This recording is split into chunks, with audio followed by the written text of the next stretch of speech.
Blackwood Manor, a name that sends shivers down the spines of those who dare to whisper it.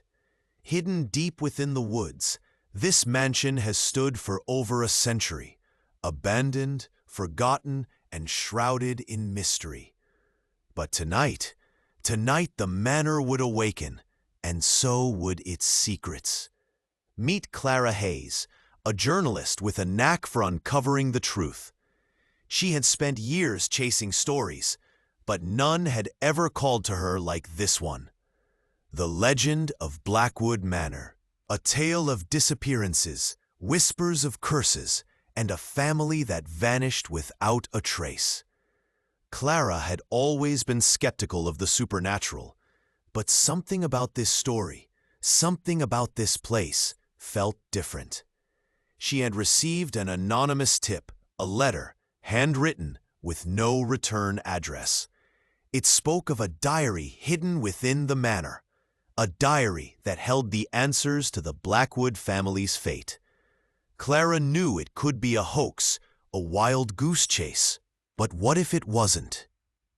What if the truth was waiting for her just beyond those crumbling walls?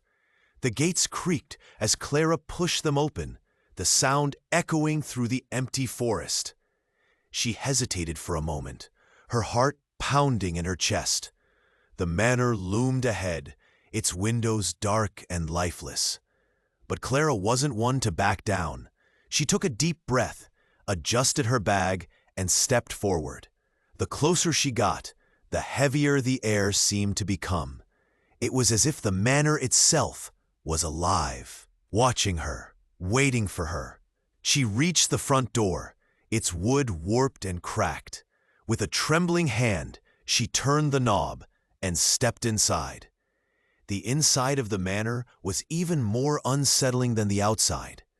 The walls were lined with portraits, faces frozen in time, their eyes seeming to follow her every move. The floorboards groaned under her weight, and the air was so still, it felt like the house was holding its breath.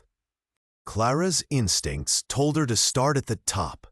If there was a diary hidden here, it would likely be in the family's private quarters. She reached the second floor, her flashlight revealing a long, dark hallway. Doors lined either side, each one more foreboding than the last. The study was exactly as she had imagined it, a room frozen in time. The desk was cluttered with papers, the ink long faded. But it was the mirror that caught her attention. Its frame was intricately carved, with symbols she didn't recognize. And then she saw it. Clara's heart raced as she scanned the room. Just your imagination, she told herself. But deep down, she knew better. Something was in this house, and it was watching her. Her hands trembled as she opened the diary. The pages were filled with elegant handwriting, the ink still surprisingly fresh. It was the journal of Eleanor Blackwood, the last matriarch of the family. Clara began to read, her eyes widening with each word. October 12th, 1897. The shadows are growing darker. I can feel them watching me, whispering to me. My husband thinks I'm losing my mind, but I know the truth. This house, it's alive, and it's hungry. Clara's breath quickened as she turned the pages. Eleanor's entries grew more frantic, more desperate. She spoke of a curse, a darkness that had consumed her family. And then, the final entry. They're here. They've come for me. God help us all. Clara's blood ran cold as she turned to face the mirror. The woman was there, her hollow eyes staring straight into Clara's soul. And then she spoke.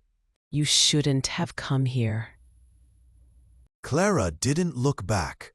She ran as fast as she could, her heart pounding in her ears. The hallway seemed endless, the doors slamming shut behind her.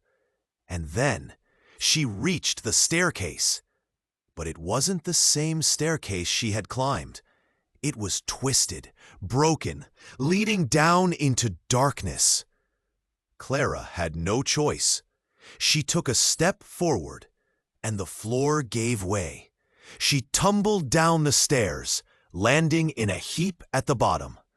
When she looked up, she wasn't in the manor anymore. She was in a crypt, the walls lined with coffins, and standing in the center of the room was Eleanor Blackwood. You shouldn't have come here. But now that you have, you'll never leave. Clara blinked, her head throbbing. She was back in her car, the manor gates looming ahead. Had it all been a dream? A hallucination? She reached for her bag and froze. There on the passenger seat was the diary. Clara's hands trembled as she closed the diary. She didn't know what had happened, but one thing was certain. Blackwood Manor wasn't done with her. And as she drove away, she couldn't shake the feeling that the shadows were watching, waiting for her to return. Some secrets are better left buried. Some doors are better left closed. But for Clara Hayes, it was too late. The shadows of Blackwood Manor had claimed her, and they would never let her go. Thank you for joining me on this chilling journey. If you enjoyed the story, don't forget to like, comment, and subscribe for more tales of mystery and suspense. Until next time, stay curious, but beware the shadows.